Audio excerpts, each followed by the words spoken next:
Herkese merhabalar. Hepiniz hoş geldiniz. Umarım her şey yolundadır. Hepinize huzurlu, sakin bir akşam diliyorum.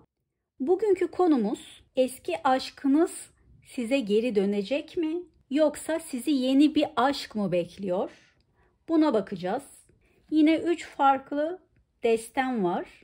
Birazdan ekrana yakın çekimi gelecek. İsterseniz destelere göre, İsterseniz önündeki kalplere göre bir seçim yapın, ardından hemen başlayalım.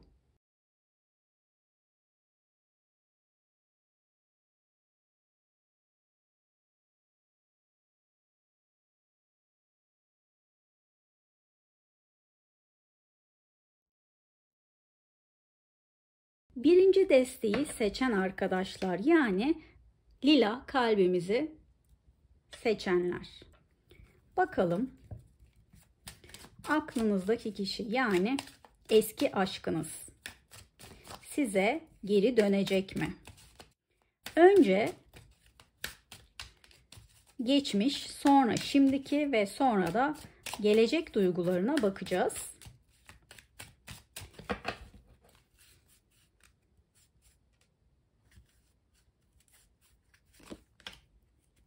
Gelecek hanesine baktığım zaman değnek beşlisi ve aşıklar kartı geldi. Şu anki duygularında kılıç beşlisi ve tılsım onlusu geldi. Gelecek hanesine kılıç altılısı ve tılsım dörtlüsü geldi. Şuradan destekleyelim.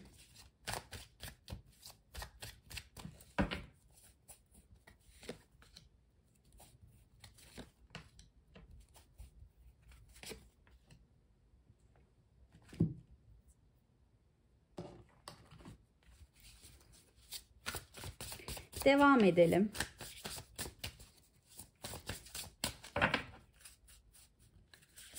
Geçmişe, şimdi ve gelecek.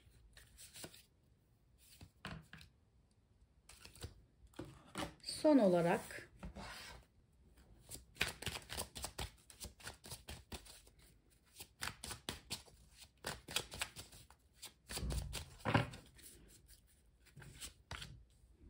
geçmiş, şimdi ve gelecek.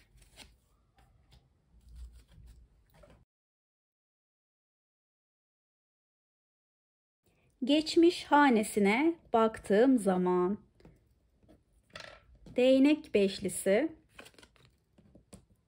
aşıklar kartımız geldi.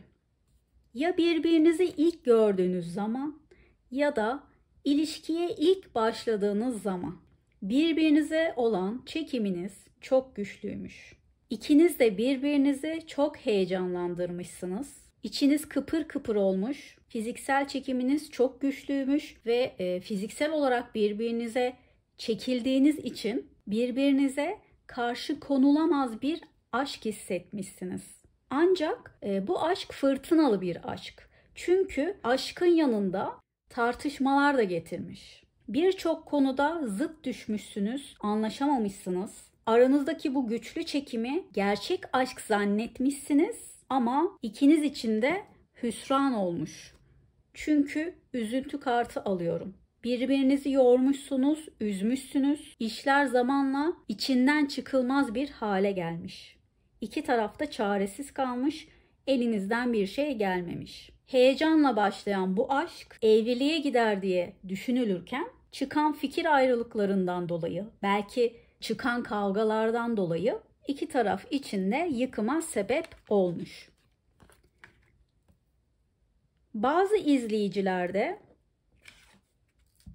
araya başka kişiler de girmiş. Ya sizi arkadaşlarınız tanıştırdı, ya arkadaş ortamında tanıştınız ya da iş hayatında tanışmış olabilirsiniz. Bu birinci olasılık. İkinci olasılık, sizin ilişkinize arkadaş veya iş çevrenizden ya da sosyal çevrenizden başka insanlar da dahil olmuş. Bundan dolayı kavga çıkmış olabilir. Aslında ilişki güzel gidiyormuş, bir yere kadar güzel gitmiş. Bazı izleyenler gelecek planları bile yapmış. Onu hayatınızın aşkı olarak düşünmüşsünüz. Belki ilişkinizde geleceğe dair evlilik planları bile yapmış olabilirsiniz. En azından o konu geçmiş olabilir. Özellikle ilişkiniz uzun ömürlü olduysa, ondan sonra bittiyse belki yüzük atılmış olabilir. Ya da aile tanışması, sözlenme aşamasında bitmiş olabilir. Nişan aşaması da bitmiş olabilir. Somut bir şey olmasa bile sözlü olarak geleceğinizi planlamış olabilirsiniz.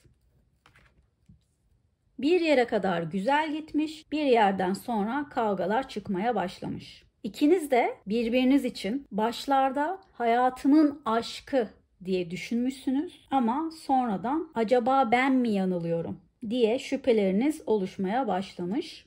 Bu yüzden fırtınalı, çetrefilli bir aşk olmuş sizinkisi.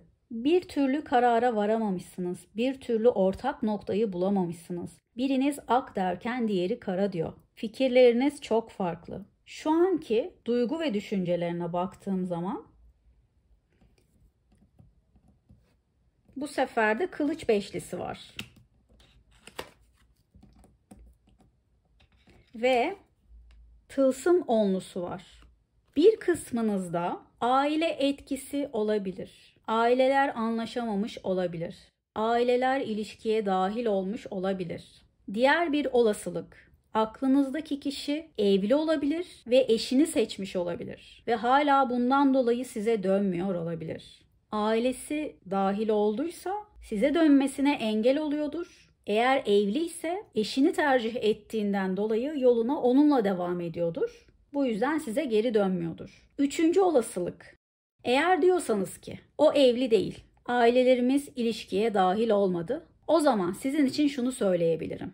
Aklınızdaki kişi hala sizinle gelecek planı yapıyor. Sizinle aile olmak istiyor, evlenmek istiyor. Ancak bazı konulara çözüm üretemiyor. Ya fikir ayrılıklarınız var, anlaşamadığınız konu her neyse o konuyu bir türlü aşamıyor. Size hala duyguları var, sizi düşünüyor, hala onun aklındasınız. Bunlar güzel gelişmeler ama bir türlü o adımı atamıyor. Çok fazla zamana bırakıyor. Bir şeyleri hep ertelediğini görüyorum. Geçmişi düşünmemeye çalışıyor aslında. Anı yaşamaya çalışıyor ama yapamıyor. Neden? Çünkü çok fazla aklına geliyorsunuz. Kalbi sizi istiyor ama zihni dur diyor. Şöyle şöyle sorunlarınız var. Eğer o soruna çözüm bulamazsan bu ilişki yürümez. Bakın burada ama bazı duyguları ya da hisleri onu rahatsız ediyor. Size dönmesini engelleyen bazı şeyler var. Kendi de henüz ne yapacağına karar verebilmiş değil. Kendi de bir cevap arıyor, kendi de bir çözüm arıyor. Aynı zamanda duygularını kontrol etmeye çalışıyor. Düşüncelerinin esiri olmamaya çalışıyor. Çünkü çok fazla aklına düşüyorsunuz. Onlardan bir yandan da kurtulmaya çalışıyor. Her şeyi arkasında bırakmak isterken bırakamıyor. Böyle içinden çıkılmaz bir durum var sizde. Geleceğe bakalım. Dönme potansiyeli nedir? Şimdi yakın geleceğe baktığımda kılıç altılısı ve tılsım dörtlüsü var. Zor bir ilişkiye benziyor. Şimdiki zamanda da gelecek zamanda da kılıç kartı var. Aslında daha çok somut engellerden ziyade zihnindeki engeller size dönmesini engelliyor. Kafasında kurduğu şeyler var. Size dönme düşüncesi olsa bile vazgeçiyor. Kendi yoluna bakmasının daha iyi olacağını düşünüyor. Bazı şeylerden ödün vermek istemiyor. Sıkı sıkıya tutunduğu bazı fikirleri, düşünceleri var. Sınırlarını ihlal etmek istemiyor. Fedakarlıkta bulunmak istemiyor. Engelleri aşmak zor geliyor. Sorunlara çözüm bulamıyor. Bunların hepsi toplanınca ayrı kalmanın daha doğru olduğunu düşünüyor. Ben gelecekte, en azından yakın gelecekte geri dönüş göremedim. İlişkinin iyileşme potansiyeli var aslında. Öyle bir olasılık var ama aklınızdaki kişide bir şey yapma isteği ve hevesi yok. Bu yüzden her şeyi erteliyor ve size dönmesi de gecikiyor. Burada dedikodu kartı var. Geçmişte başka kişiler ilişkiye dahil olmuş olabilir demiştik. Gelecekte de bu durum yine devam edecek.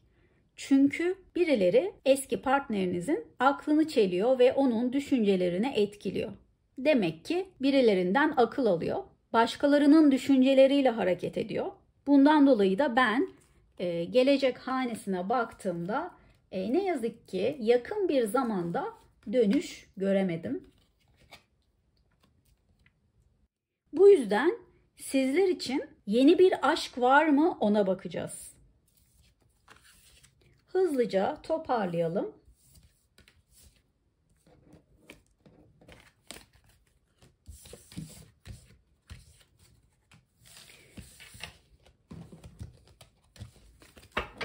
Sizin için yeni bir aşk var mı?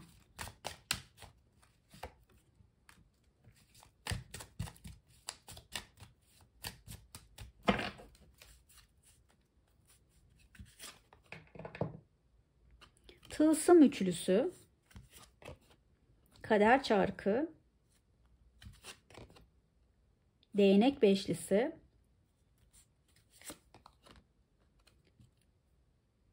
kılıç ikilisi, tılsım yedilisi, kupa ası geldi. Ve bir de değnek şövalyemiz var. Size yeni bir aşk kesinlikle var. Ancak kendinizi aşka kapatmışsınız. Eski aşkınızın geri gelmesini beklerken yeniye şans vermiyorsunuz. Zihniniz karmakarışık olmuş. Sürekli düşünüyorsunuz. Kendinizle bir savaş halindesiniz. Geçmişe çok fazla takılıyorsunuz. Belki de artık geçmişi geride bırakmanın vaktidir. Çünkü size gelecek olan biri var. Yeni biri bu kişi. Tılsım üçlüsü ve kader çarkıyla sizin aşkta şansınız dönecek ama siz yeni bir aşka şans verirseniz, kendinizi yeni bir aşka açarsanız sizi çok daha mutlu edecek, kalbinizin yeniden çarpmasına neden olabilecek yeni biri hayatınıza giriyor. Onu da buradan görüyoruz. Bakın kupa ası ve değnek şövalyesi var. Hatta çok hızlı bir şekilde hayatınıza giriyor.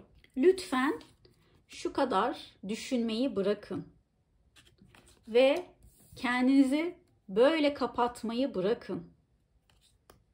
Video kapandı arkadaşlar. Kusura bakmayın. Tekrar açtım. Devam edelim.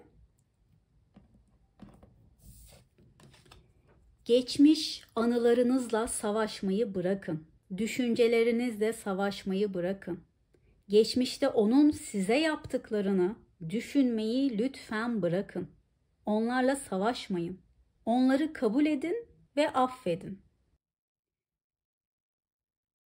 Birçok kişi şöyle diyor olabilir. Ben yeni biri istemiyorum. İlla aklımdaki kişi olacak. Ben yoluma sadece eski partnerimle devam etmek istiyorum. Yeni bir aşk istemiyorum. Eğer böyle diyorsanız lütfen hemen şu an bu düşüncelerinizden vazgeçin.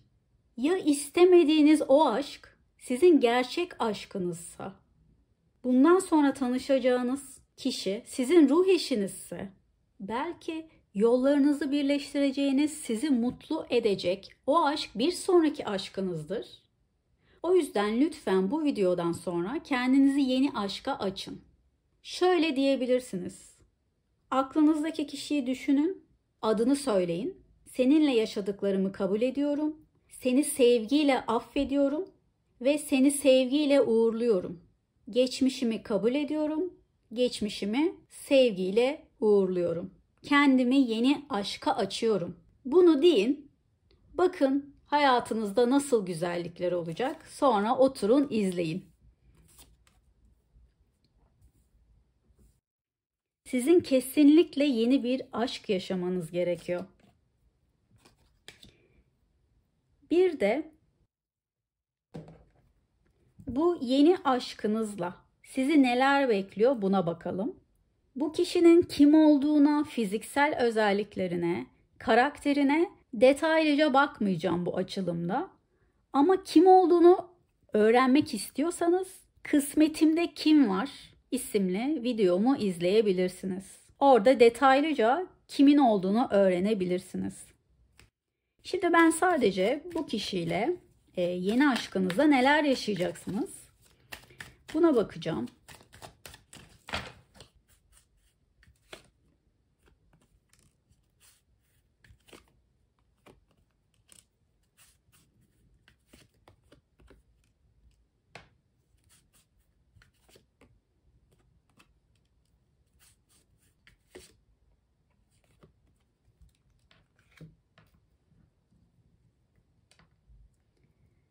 Size iyi gelecek kişi kesinlikle bir sonraki sevgiliniz olacak.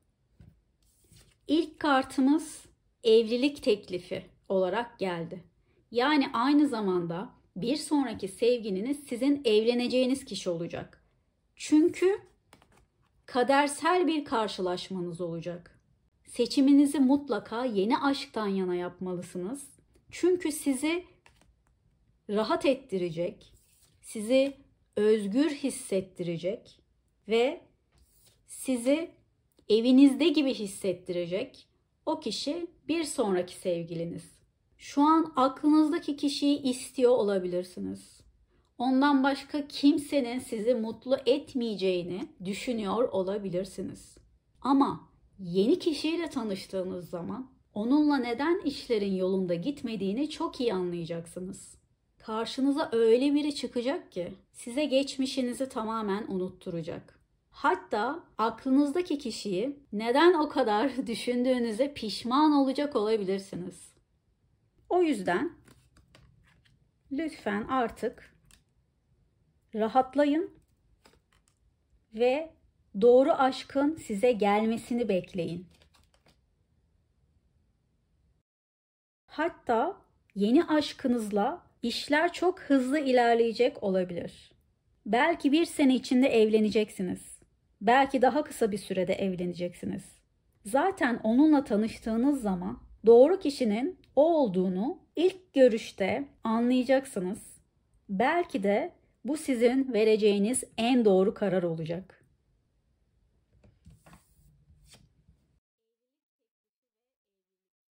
Evlilik teklifi ve ev kartı geldi. Yani imzalar atılıyor, yüzükler takılıyor. O eve mutlu mesut şekilde gelinlikle, damatlıkla giriliyor. Bu kadar net geldi. Sorumuzun cevabı eski aşkınız yakın bir zamanda geri dönmeyecek ama eski aşkınızı unutturacak harika bir aşk, kadersel bir aşk sizi bekliyor. Ki bence bu daha da güzel. Yeni biri, belki ruh eşiniz ve muhteşem bir aşk ve ardından evlilik geliyor. Kaderinizdeki kişiyle yolunuza devam edeceksiniz. Eğer mutlu olmak istiyorsanız, hayatınızın aşkıyla güzel bir aşk hikayesi yazmak istiyorsanız, kendimi sevgi dolu yeni bir aşka açıyorum yazabilirsiniz. Yorumlara bunu yazmanız yeterli. İçinizden başka bir şey geçiyorsa tabii onları da ekleyebilirsiniz. Ayrıca abone olup beğeni ve yorumlarla desteklerseniz çok sevinirim. Her şey güzel kalbinizce olsun. Bir sonraki açılımlarda tekrar görüşmek üzere. Kendinize çok iyi bakın. Hoşça kalın. İkinci desteği turuncu kalbi seçen arkadaşlar tekrar hoş geldiniz. Bakalım aklınızdaki kişi sizinle ilgili ne düşünüyor? Ne hissediyor? Geri dönecek mi? Geçmişle başlayalım. Kılıç şövalyesi, tılsım onlusu, şu anki duygu düşünceleri, kupa ikilisi, kupa onlusu Ve gelecek duygu ve düşüncelere geri dönecek mi?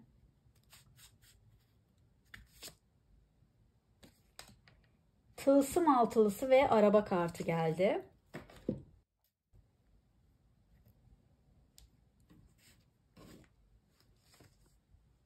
Kamerayı düzelttim. Devam edelim. Geçmişe bir kart. Yoğunluk, şu an bütünleşme, yakın gelecek.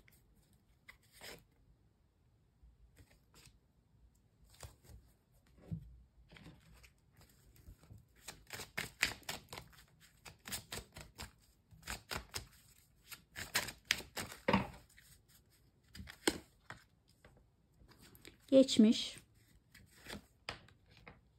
şu an, yakın gelecek.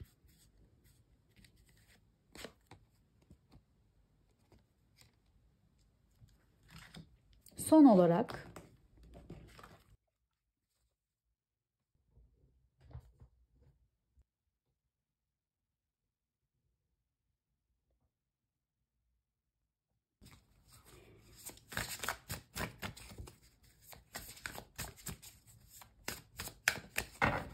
geçmiş, şu an ve gelecek.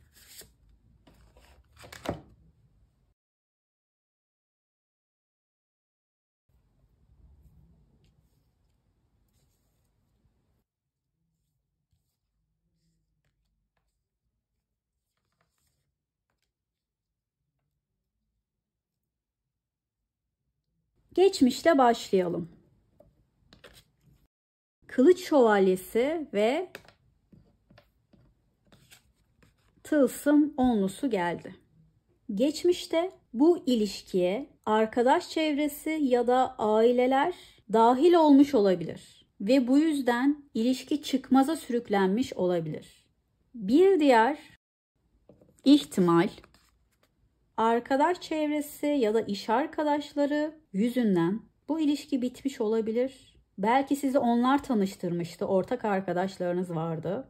Onlar aranızı bozmuş olabilir. Aklınızdaki kişiyi etkilemiş olabilirler. Bir diğer ihtimal aile problemi olabilir. Aileler ilişkiye müdahale etmiş olabilir. Bu ilişkiyi onaylamamış olabilir ya da sorun çıkartmış olabilir. Diğer ihtimal aklınızdaki kişi evli ise eşini tercih etmiş olabilir.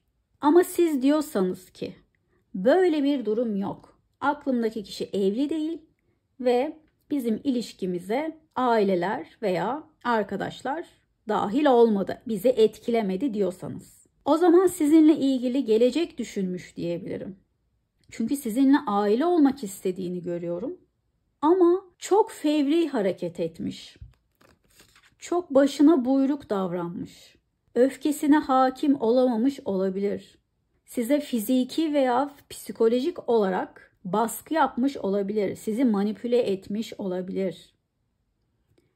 Hislerini yoğun yaşayan bir insan. Özellikle öfke duygusunu yoğun yaşıyorsa sizi çok kırmıştır ve ilişkiyi belirsizliğe sürüklemiş. Burada netleşmeyen durumlar olduğunu görüyorum. Geçmişte bazı şeyler havada kalmış, muallakta kalmış. Onun sizi gerçekten sevip sevmediğini anlamamış olabilirsiniz. Sizinle evlilik düşünüp düşünmediğini anlamamış olabilirsiniz. Sizinle ciddi düşünüp düşünmediğini anlamamış olabilirsiniz. Onun dengesiz davranışları ilişkinin bitmesine neden olmuş. Ve duygularını kontrol edemeyen bir insan. Sizinle ilgili güzel planları varmış aslında ama bunu gerçekleştirememiş. Size sert davranmış olabilir. Kırıcı sözler söylemiş olabilir. Size kendinizi kötü hissettirmiş, özellikle son zamanlarda. Belki başka insanları da tercih etmiş olabilir. Başkalarının fikirlerinden etkilenmiş olabilir. Bu ilişkide çok şey havada kalmış ve netleşmemiş. Şu anki duygu ve düşünceleri muhteşem. Niye biliyor musunuz? Bakın şu anki duygularında kupa ikilisi var ve kupa onlusu var. Biraz tarot biliyorsanız da ne demek istediğimi daha söylemeden anlamışsınızdır. Size sevgisi çok fazla artmış. Geçmişte tılsım onlusu varken şu an kupa onlusu var. Bu ne demek? Geçmişte mantığıyla hareket etmek isterken şu an duygularıyla hareket ediyor. Kesinlikle size geri dönecek. Çok net söyleyebilirim. Çünkü sizi çok seviyor.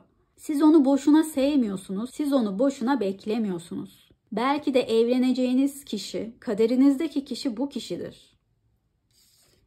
Burada zaten hayallerinizin gerçekleşeceğini görüyoruz. Onunla ilgili hayalleriniz tek tek gerçek olacak. Onunlayken mutlusunuz, onunlayken çok eğleniyorsunuz. Hatta belki kaderinizdeki kişinin o olduğunu düşünüyorsunuz. Gerçekten öyle olabilir. Burada hep birleşme kartları, sevgililik kartları, hatta evlilik kartı geliyor. Tüm kartlar bana onun size olan derin bağından bahsediyor. Size olan büyük aşkından bahsediyor. Bu yüzden geleceğe bakmadım daha ama şu anda bile kesinlikle size geri döneceğini net bir şekilde söyleyebilirim. Şu sıralar bile ondan haber alabilirsiniz. Sizinle iletişime geçebilir. Gözünüz telefonda olsun, her an arayabilir. Sizin aşkınız karşılıklı. Eğer geçmişteki gibi hala onun sizi sevip sevmediğinden emin değilseniz ben size söyleyebilirim. O sizi gerçekten seviyor. Geçmişteki olumsuz tecrübelerinizi artık geçmişte bırakın. Çünkü işler değişmiş olarak gözüküyor. Bu kişi sevdi mi? Tam seven bir insan. Geçmişte çok fazla duygusu olmadığı için size yanlış davranmış. Ama şu an duyguları devreye girdiği için size daha sevgi dolu, daha anlayışlı davranacağını görebilirsiniz. Hala sizinle ilgili gelecek hayalleri kuruyor. Geçmişte de kuruyormuş ama şu anda daha güçlü, daha istekli ve hevesli bir şekilde hayal kuruyor. Sevgili olmaktan da ziyade sizinle evlenmek niyeti var. Ve bu niyetini gerçekleştirecek gibi duruyor. Çünkü sizin de hayaliniz bu yönde. Aynı hayallere sahipsiniz. Aynı sevgi düzeyindesiniz şu anda. Siz onu ne kadar istiyorsanız o da sizi o kadar istiyor. Artık daha istikrarlı ve daha dengeli bir ilişki yaşamak istiyor. Gerekirse kendinden ödün de verecek. Ama sizinle o uyumu mutlaka sağlayacak. Geleceğe baktığım zaman tılsım altılısı ve araba kartı gelmiş. Zaten bu kartlarda çok kısa bir zaman içerisinde size adım atacağını söylüyor.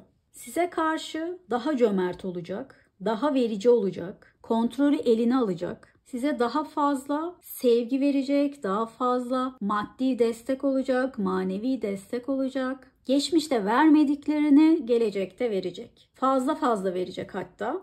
Burada bir cömertlik vardır. Alma verme dengesi sağlanıyor. Ve bu ilişki çok hızlı şekilde yol alacak. Tam da planladığı gibi dengeyi sağlayacaksınız, uyumu yakalayacaksınız. Bazı zıt özellikleriniz var. Zaten bu yüzden anlaşamadınız. Ama o ne yapması gerektiğini biliyor. İlişkiyi o yönlendirecek. Ya bu sıralar ya da bir ay içerisinde size geri dönecek. Burada yine bir evlilik kafasında olduğunu gösteren kartımız var. Diyor ki, uzun süreli ilişki, beklenmedik teklif, evlilik kafasında olmak. Fark ettiniz mi? Geçmişte de şu anda da gelecekte de sizinle evlilik düşünceleri var. Bu sizi çok önemsediğini gösterir. Sizi çok sevdiğini gösterir. Belki geçmişte size olan sevgisini yeterince gösteremedi. Ama geçmişe takılmıyoruz. Geçmiş geçmişte kaldı. Önemli olan şu an ve gelecek. Bu kişiden gelecekte evlilik teklifi alabilirsiniz. Çok güçlü bir şekilde görüyorum ve hissediyorum. Yaratıcılık kartı klasik tarot destesinde İmparatoriçe kartına denk gelir. Ve İmparatoriçe kartı doğurganlıktan bahseder, büyümeden bahseder, sizi eşi gibi görmesinden bahseder. Net bir şekilde söyleyebilirim ki sizinle bir yuva kurmak istiyor. Siz onun gözünde çok yüksek yerlerdesiniz. Hem dış görünüşünüzde hem de karakterinizde onun için dört dörtlük bir insansınız. Gelecekte aşık bir kadından bahseden aşık kadın kartını aldık. Eğer siz kadınsanız gelecekte sizi kendine tekrar aşık edecek. Eğer ben ona zaten aşığım diyorsanız onun yapacağı romantik hamlelerle birlikte daha fazla aşık olacaksınız. Sizi şaşırtacak. Zaten o da sizin ona aşık olmanızı istiyor. Aşık kalmanızı istiyor. Burada ben şunu da görüyorum. Sizden beklediği tek şey sevginiz. Sizden başka bir talebi yok. Varlığınız bile onun için yeterli. Onun gözünde harika bir insansınız ve böyle eşsiz birini kaybetmek istemiyor. İkinizin de birbirinize olan bağlılığınız artacak. Eğer siz erkekseniz partnerinizi etkileyeceksiniz ve size aşık olacak. Bunu başaracaksınız. O da sizinle olmak istiyor. Aslında o da sizi seviyor ama size olan sevgisinin artması gerekiyordu belki biraz. Gelecekte bunu başaracaksınız. Size aşık olacak, sizi daha fazla isteyecek. Kadın izleyiciler, şunu söylemeyi unuttum. O da sizi çok seviyor. Gelecekte de çok sevecek. O da size aynı şekilde aşık olacak. Ama burada sizin aşkınızın kartlarda görünmesinin sebebi sizi yaptıklarıyla etkileyecek olması. Belki şu anda şüpheleriniz var. O şüpheler sizin ona olan sevginizi etkiliyor. Ama gelecekte bu şüpheleriniz olmadan rahatça onu sevebileceksiniz. Rahatça bağlanabileceksiniz. Sizin güzelliğiniz, zarafetiniz, nezaketiniz, karakteriniz zaten fazlasıyla yeterli. Başka hiçbir şey yapmanıza gerek yok. Ve kendi değerinizi de bilin. Bu tüm saydıklarımın farkına varın. Özgüven çok şeyi değiştirir. Özgüveniniz yüksekse bile yüksek seviyede kalmasına dikkat edin. Asla düşmesin. Sorumuzun cevabı: sizi yeni biri beklemiyor. Eski aşkınız size geri dönecek. En doğru zamanda, en doğru hamlelerle sizinle iletişime geçecek. Merak etmeyin. Hatta uzun süreli ilişkiniz olacak gibi gözüküyor. Zaten uzun süreli ilişkiniz varsa artık adını koyabilirsiniz. Yakında artık imzalar atılıyor. Onunla ilişkimizin şifalanmasına niyet ediyorum ve onunla sevgi dolu bir başlangıca izin veriyorum yazabilirsiniz. Ayrıca abone olup beğeni ve yorumlarla desteklerseniz çok sevinirim. Her şeye güzel kalbinizce olsun. Bir sonraki açılımlarda tekrar görüşmek üzere. Kendinize çok iyi bakın. Hoşçakalın. Üçüncü desteği bordo kalbi seçen arkadaşlar tekrar hoş geldiniz. Eski aşkınız size geri dönecek mi? Yoksa sizi yeni bir aşk mı bekliyor? Aklınızdaki kişinin size karşı duygu ve düşünceleri nedir? Geçmişte size karşı duygu ve düşünceleri neydi? Tılsım altılısı, değnek dörtlüsü, şu anda İmparator kartı, tılsım sekizlisi, yakın gelecekte kılıç beşlisi, tılsım üçlüsü.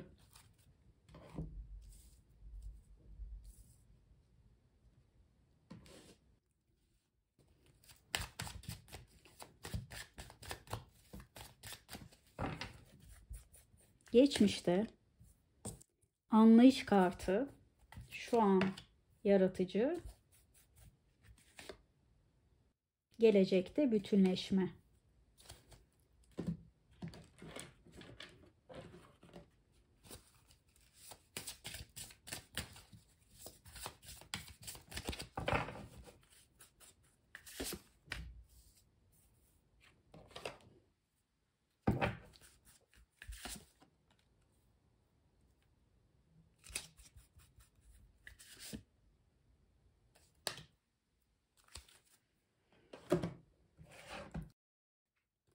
son olarak bu desteği kullanalım.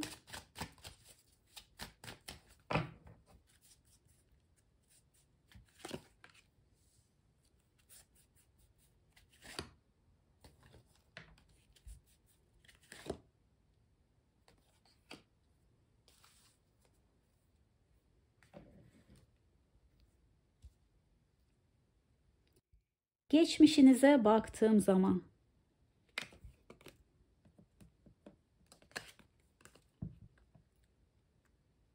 aslında onunla güzel zamanlarınız olmuş. Sevgi dolu, eğlenceli, güzel anılarınız olmuş. Ama burada alma verme dengesinin bozulduğunu görüyorum. Bir taraf çok fazla şey vererek bu ilişkinin dengesini bozmuş. Büyük ihtimalle bu sizsiniz. Eğer kendinizden ödün verdiyseniz, onun yapması gerekenleri bile siz yaptıysanız, maddi manevi daha çok sizden gittiyse ilişkinin dengesi bozulmuş. Aslında gelecek vaat eden bir ilişkiyken bir şeyler belirsiz kalmış, havada kalmış. Ve bir kayıp yaşandığını görüyorum.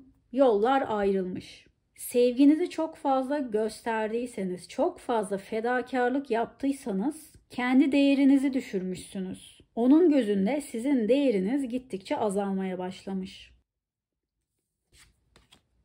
Ve anlayış eksikliği olduğunu da görüyorum. Size anlayışlı davranmamış. Zaten ne yapsam o beni yine sever demiş olabilir. Özellikle siz ona çok anlayışlı davrandıysanız, bağlılığınızı, sevginizi çok gösterdiyseniz zamanla o size olan sevgisini gösterme gereği duymamaya başlamış. Sizin fikirlerinizi önemsememiş, duygularınızı önemsememiş, dengesiz davranışlarıyla bu ilişkiyi bitişe sürüklemiş. Geçmişte onun sevgisinden emin olamamış olabilirsiniz. Sizinle ciddi ilişki isteyip istemediğinden ya da sizinle evlenmek isteyip istemediğinden emin olamamış olabilirsiniz.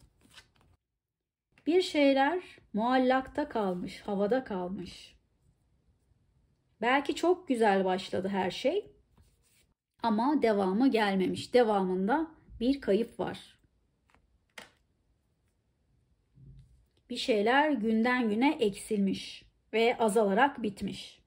Şu anki duruma baktığım zaman imparator enerjisi ve tılsım sekizlisi geldi. Şu an sizi fazlasıyla düşünüyor diyebilirim. Geçmişteki hatalarına bakıyor. Neler yapabileceğine bakıyor. Bu ilişkiyi nasıl düzeltebilecek diye düşünüyor. Sizinle ilerleme isteğinde, iletişim kurmak istiyor. Geri dönmek istiyor. Sizinle ilgili gelecek planları var. Bunun için size bir adım atması gerektiğini biliyor. Aklınızdaki kişinin sizinle ilgili niyeti ciddi. Siz onun hayallerini süsleyen kişisiniz. Yoluna sizinle devam etmek istiyor. Hatta ileride de aynı çatı altında yaşamak istiyor.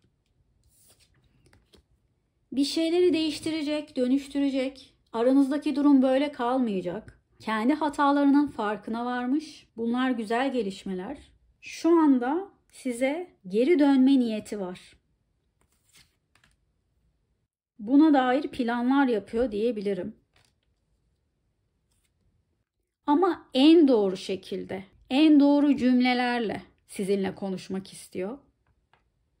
Sizin güveninizi kazanmak istiyor. Özellikle geçmişte ona olan güveniniz zedelendiyse bu güveni tekrar sağlamak istiyor. Kontrolü eline alıp egolarını yenerek sizinle iletişime geçecek. Geleceğe bakalım. Gelecekte kendini güçsüz hissedecek. Sizi gittikçe daha fazla düşüneceği için acaba sizi tamamen kaybetti mi? Düşünceleri de onu yiyip bitirecek. Bu konuda özellikle çok fazla endişe edecek. Biz tamamen bittik mi? Yoksa benim bir şansım var mı? Diye düşünmeye başlayacak. Bunun için çevresine danışacak olabilir. Bazı kişilerden tavsiye alacak olabilir. Şu anda da yakın gelecekte de gördüğüm üzere sizinle iletişime geçecek. Çünkü bu ilişkinin tekrar canlanmasını istiyor. Bu sefer geçmişte yaptığı hataları tekrarlamak istemiyor. Yepyeni bir ilişki inşa etmek istiyor. Gelecekte bu planını hayata geçirecek. Tam da düşündüğü gibi yeniden başlıyorsunuz.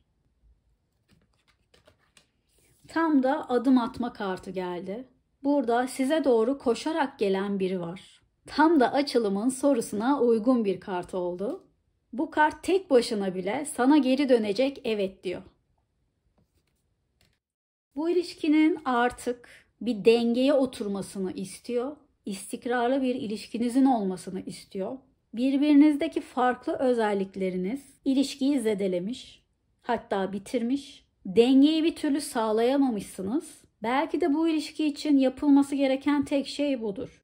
Birbirinizin hatalarını hoş görmek, birbirinizi olduğu gibi kabul etmek. Birbirinizle savaşmadan, düşüncelerinizi kabul ederek ve orta yolu bularak kolay bir şekilde uzun yollar alabilirsiniz. Yakın gelecekte de tam da bu sağlanacak. Artık daha dengeli, daha istikrarlı bir şekilde yolunuza onunla devam edeceksiniz. Tekrar birleşiyorsunuz. Hatta uzun soluklu ve ciddi bir ilişki görüyorum. Aklınızdaki kişinin niyeti sizinle aynı çatı altında yaşamak. Sizden ayrı kalamıyor. Bu yüzden sevgili olduktan sonra aynı eve çıkacak olabilirsiniz. Eğer buna bir engeliniz yoksa size geri döndükten kısa bir süre sonra aynı evde yaşamaya başlayacaksınız. Ama ben evlendikten sonra aynı evde yaşayabilirim diyorsanız o zaman bu sizin için evlilik demek. Geri döndükten kısa bir süre sonra çok da süreyi uzatmadan evlenip aynı evde yaşıyor olacaksınız.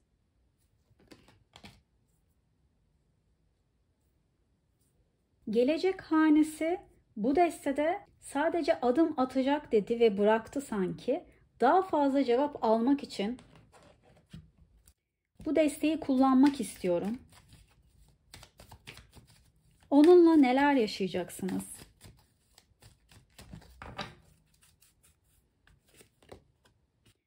Tam da ilk kartta evlilik teklifi geldi. Bu kişi aynı zamanda evleneceğiniz kişi olarak gözüküyor.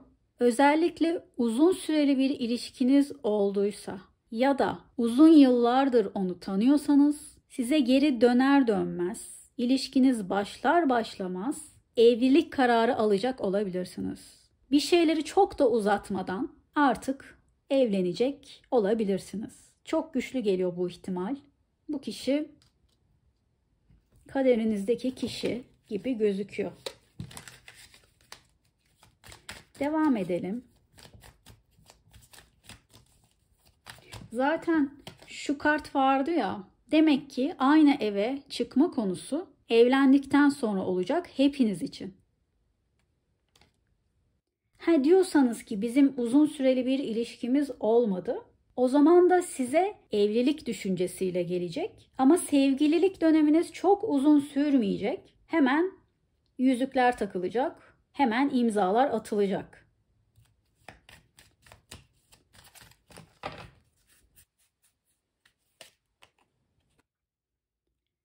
Doğru zamana inanın. Geçmişte bir şeyler yolunda gitmediyse doğru zaman gelmediği içindir. Artık her şey daha kolay bir şekilde ilerleyecek. Merak etmeyin. Tüm kartlar bundan bahsediyor sanki. Onunla ne yaşadıysanız yaşayın. Durum belki ümitsiz bile gözükse artık sizin zamanınız gelmiş.